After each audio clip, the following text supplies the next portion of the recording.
hilangkan rasa resah gelisah. Macam mana agak caranya? Jadi kita akan bersama dengan Haji Ahmad Syukri Yusof. Yang baru tadi kita nampak di sebelum ni. 5 tahun lepas. Tak berubah muka. Tak berubah ya. Baru semalam je jumpa. Jadi Haji tentang hati yang resah gelisah ni. Bila sebut tentang hati ni susah. Hati ni kompleks kan. Dia macam-macam lah. Hati ni punca lah segala kebaikan atau kejahatan. Jadi kalau kita sakit gunakan pil adalah Panadol dan sebagainya. Tapi kalau ada setengah orang guna pil juga, tapi pil penenang. Itu pun sementara saja. Jadi macam mana Haji melihat persoalan hati yang gelisah-gelisah ni? Hati adalah satu kurniaan yang Allah bagi pada kita semualah. Sebab itu disebut bahawa untuk dilihat seseorang itu berdasarkan kualiti hati yang dimiliki. Soal kita kata seorang itu tenang, soal seorang itu gelisah, soal seorang itu pemarah, sebenarnya berasaskan daripada hati, nilai hati yang dimiliki oleh seseorang. Sebab itu disebut dalam satu hadis, idza saluhat saluhal jasadu kullu wa idza fasadat fasadal jasadu kullu ala wahyal qalbu. Rasulullah menyebut jika apa yang ada di dalam ni, maksudnya hati, kalau dia baik maka seluruh anggota akan menjadi baik. Tapi kalau rosak, kalau hancur, kalau punah, kalau musnah, maka seluruh anggota akan menjadi rosak, akan menjadi musnah. Jadi kalau kita bicarakan soal rasa tak tenang, rasa gelisah, memang sesuatu yang datang daripada hati kita. Daripada situlah akan terkesan. Orang gelisah ni sebenarnya bukan dia mengaku dia gelisah, masa dia tak mengaku barangkali. Tapi daripada raut mukanya jelas dia menyimpan sesuatu tekanan yang ada pada dirinya daripada raut wajahnya. Yang kedua, cara pola berfikir dia. Dia berfikir semua yang negatif, dia tak boleh selesaikan masalah dia. Dunia sudah tertutup, dunia hampir kiamat, sudah dekat dengan kiamat dan sebagainya. Yang ketiganya, cara dia bercakap, nada bercakap. Dia menganggap bahawa apa yang dalam hidup ni dah tak ada peluang kepada dah tahu hati. Dah tahu hati. Tingkah laku pun kita nampak dia memang kecewa. Kalau kata kerja pun ala-ala kata ambil syarat untuk bekerja saja. Itu gaya hidup. Itu semuanya sebenarnya datang kesan daripada hati yang tidak tenang, hati yang gelisah. Ya, lebih baik kalau dia sedang memandu. Betul. Difikirkan benda lain, sedangkan ada benda yang perlu diberikan tumpuan. Diberikan tumpuan, betul. Okey, Tuan Haji, hati yang resah gelisah ni, yang pertama sekali, kalau kita kenal pasti yang resah, yang kita ni berasa resah. Jadi bagaimana caranya untuk kita menenangkan hati sendiri? Cara yang terbaik sekali.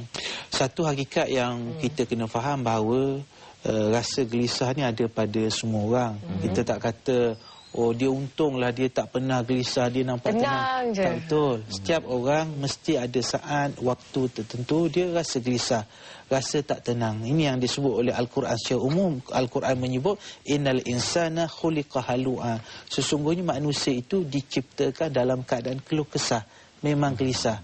Kalau tak ada duit, umpamanya, boleh kita tenang, relax lah, tak ada duit. Tapi macam mana nak tampung kehidupan, macam nak bayar bil dan sebagainya, tentulah bila seseorang itu sampai ke peringkat itu, dia akan rasa gelisah. Itu normal. Kalau seseorang itu, umpamanya seorang ibu, sepatutnya anaknya balik pukul 5 petang, tapi pukul 7 tak balik, gelisah. Itu normal. Itu satu yang kita kata hakikat yang berlaku dalam kehidupan manusia. Maknanya secara umumnya, rasa tak tenang, rasa gelisah ni kadang-kadang memang ada kepada manusia. Persoalannya macam mana untuk kita hadapi, untuk kita selesaikan. Yang pertamanya, kita kena memahami permasalahan kita itu. Apa masalah kita? Kita kena fahami, kita kena teliti masalah kita. Umpamanya, seseorang tu masalahnya ialah masalah duit, umpamanya. Masalah wang, dia kena pasti. Dia tak boleh sekadar hanya berdoa, bermunajat sahaja, baca doa murah rezeki, tapi dia tak kerja. Dia kena lakukan sesuatu untuk hilangkan rasa gelisah. Kalau dalam rumah tangga, umpamanya, dia berada di satu tahap paling kritikal dalam hubungan suami isteri sebagai contoh. Memang tak tenang. Suami tak tenang, isteri tak tenang. Jadi ketika itu apa yang perlu dilakukan ialah masing-masing ataupun pasangan itu memikirkan macam mana untuk selesaikan. Kalau dibiarkan memang kita akan rasa gelisah. Yang suami kadang-kadang dia tak nunjuk je, dia memang gelisah pun. Siapa suka kepada perceraian, berpisah. Tapi kadang-kadang dia cover, dia tutup dengan cara yang tersendirilah. Jadi di situ maknanya kalau hati gelisah, kita kena cari punca dia. Apa puncanya? Gelisah kerana barangkali tak ada hubungan dengan Tuhan, tak pernah solat, tak pernah semayang, tak pernah taat kepada perintah Allah. Dia automatik kita akan rasa gelisah. Yang ni kita kena kenal pasti dahulu sebab apa gelisah, sebab apa tak tenang. Kita tak boleh anggap bahawa benda ni akan selesai. Kalau kita tanya orang pun kadang-kadang orang tak boleh nak beri satu jawapan yang tepat.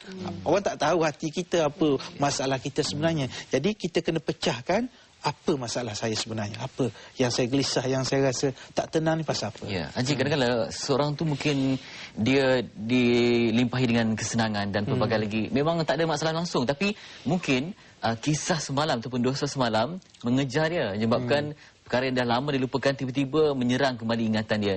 Mungkin dah 5 tahun yang lalu dia buat apa-apa, 6 tahun yang lalu ada berlaku sekian-sekian. Jadi benda yang bukan di depan mata, tidak ada di sekelilingnya, tapi hanya semua bayang-bayang hitam saja yang mengejar dia. Dalam konteks ini macam mana, Haji?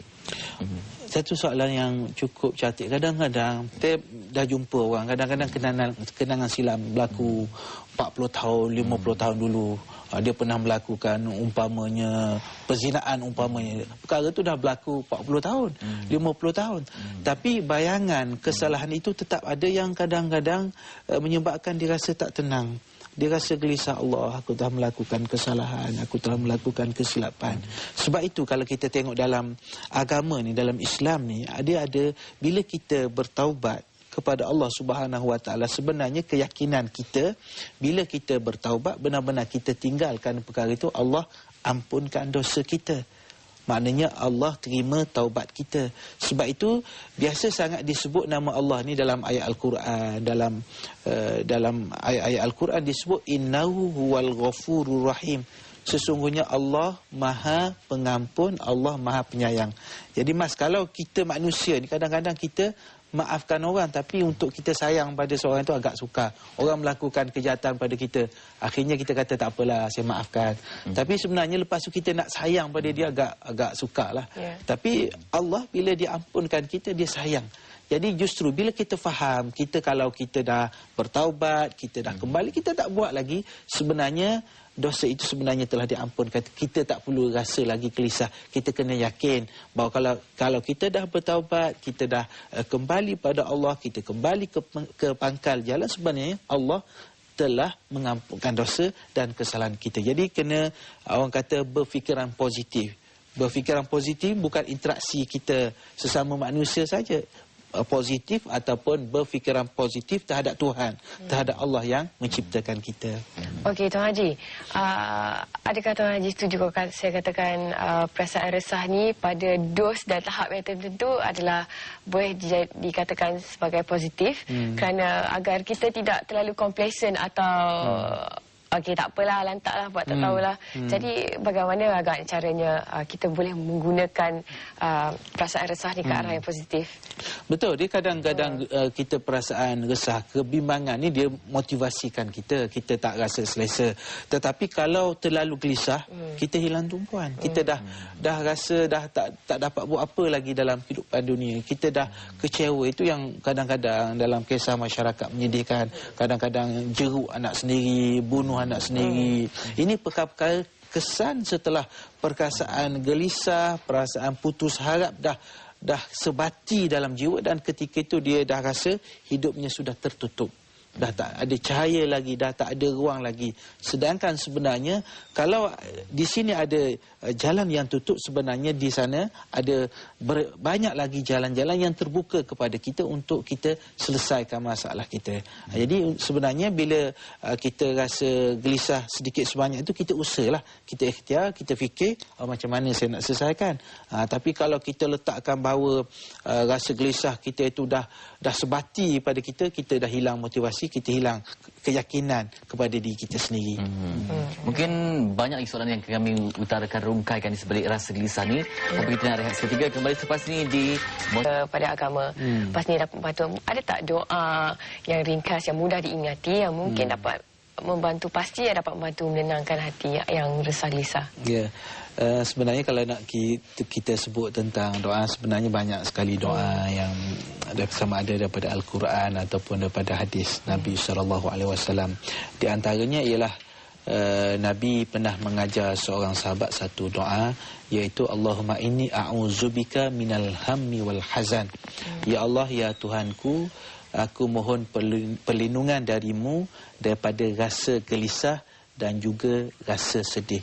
Ini yang diajar oleh Nabi kepada seorang sahabat yang merasa gelisah, yang merasa tak tenteram kerana berhutang, kerana tekanan hutang dalam kehidupan ini. Jadi kita tengok rasa gelisah ni, dia punca di antaranya ialah kerana tekanan hidup itu sendiri. Macam saya sebutkan tadi, kerana kesukaran, kerana kepayahan untuk mendapatkan duit pun boleh memberi tekanan kepada kehidupan seseorang. Jadi faktor ataupun kalau kita lihat asbab yang menyebabkan orang gelisah ni pun macam-macam. Jadi barangkali dengan kita baca doa tadi tu, dia bagi ruang kepada kita. Sebenarnya maksud bila kita baca doa ni, semoga bila kita baca doa itu Allah bagi ruang kepada kita macam mana kita nak selesaikan. Umpamanya kalau Nabi ajar kepada sahabat untuk dia amalkan doa ni, maknanya pada masa yang sama Allah bagi ruang macam mana nak selesaikan, nak bayar hutang. Ada caranya. Ada caranya. Maknanya ada jalan, kita kata kena bekerja, kena berusaha. Jadi orang yang gelisahnya begitulah, dia kena cari sebabnya. Mungkin kerana kekecewaan dia. Orang kecewa, dia gelisah. Kecewa kerana dia tak dapatkan sesuatu, kerana tak dapat naik pangkat umpamanya. Dia kecewa, itu biasa manusia. Bila kecewa, kalau diikut sangat rasa kecewa, dia akan gelisah. Dia kata tak sepatutnya orang tu naik, patut saya yang naik. Dia rasa gelisah, dia rasa tak tenang. Kadang-kadang kerana konflik. Konflik macam mana? Konflik dia buat tu bercanggah, jadi dia akan rasa gelisah. Dia ambil rasuah umpamanya. Dia tahu dah ambil rasuah tu memang satu yang tak betul, suatu yang tak benar. Dia ambil juga umpamanya. Maka bila dia ambil, dia akan rasa gelisah. Sebab dia buat sesuatu yang bercanggah dengan nilai-nilai agama. Dan begitu juga kalau orang yang trauma umpamanya, pernah dia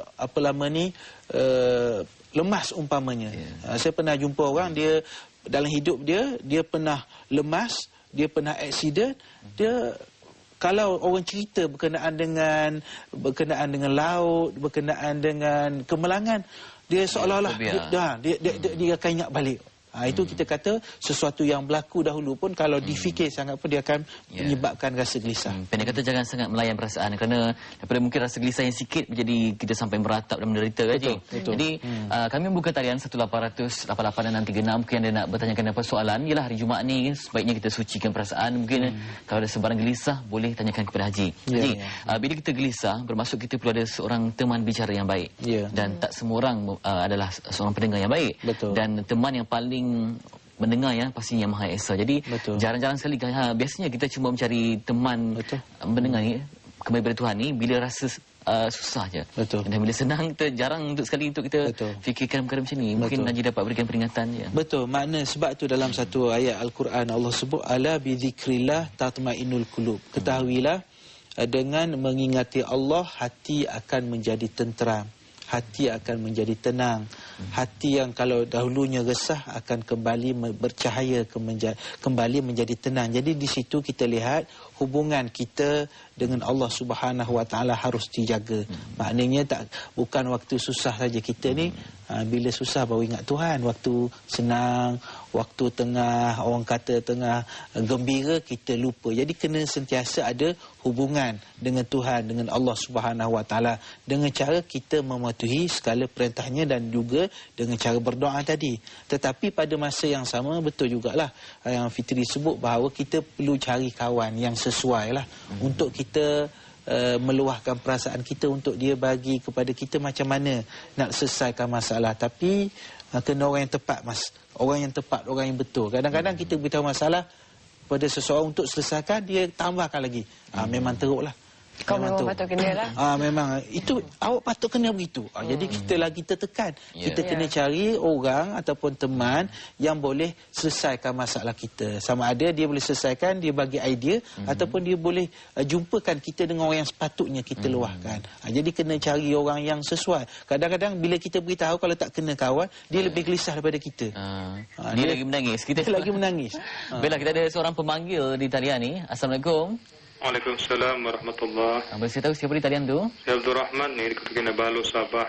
Silakan Cik Rahman dengan soalan. Sila. Assalamualaikum Ustaz. Assalamualaikum. Ya, saya nak tanya Ustaz ni, kadang-kadang kita lihat di khususnya di media elektronik dari kaca-kaca TV ni Ustaz ya, interview yang dibuat umpamanya ditanya soal tertentu bagaimana dikata contohnya macam pilihan raya kecil lah di Batu Tanam ni kan, dia jawab, dia kata saya tetap akan mengundi walau apa jadi pun, dia kata walau perintangan pun berlaku saya tetap akan keluar.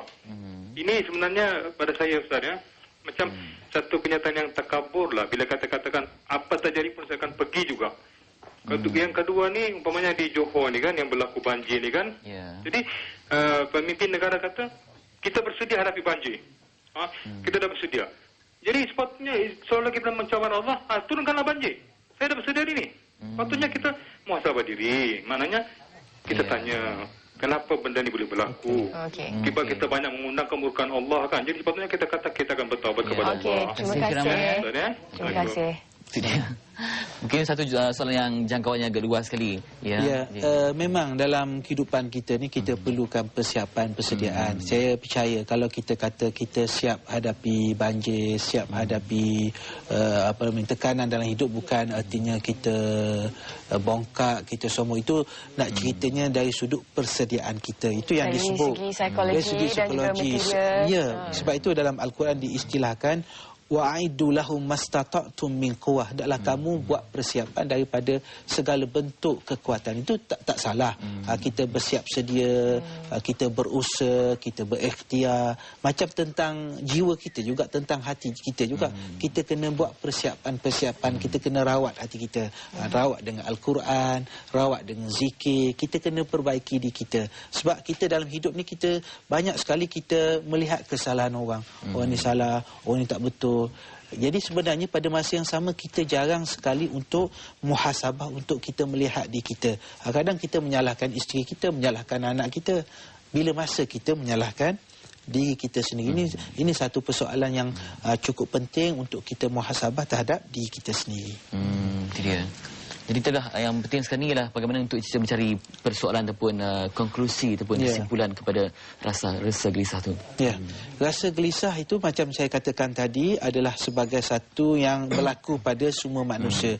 Cuma kita kena lihat macam mana supaya rasa gelisah itu tidak mengancam kehidupan kita. Berapa ramai orang kerana mengikut rasa gelisah akhirnya hidupnya terumbang-ambing. Itu perkara yang pertama. Yang kedua, kita kena pastikan masalah kita.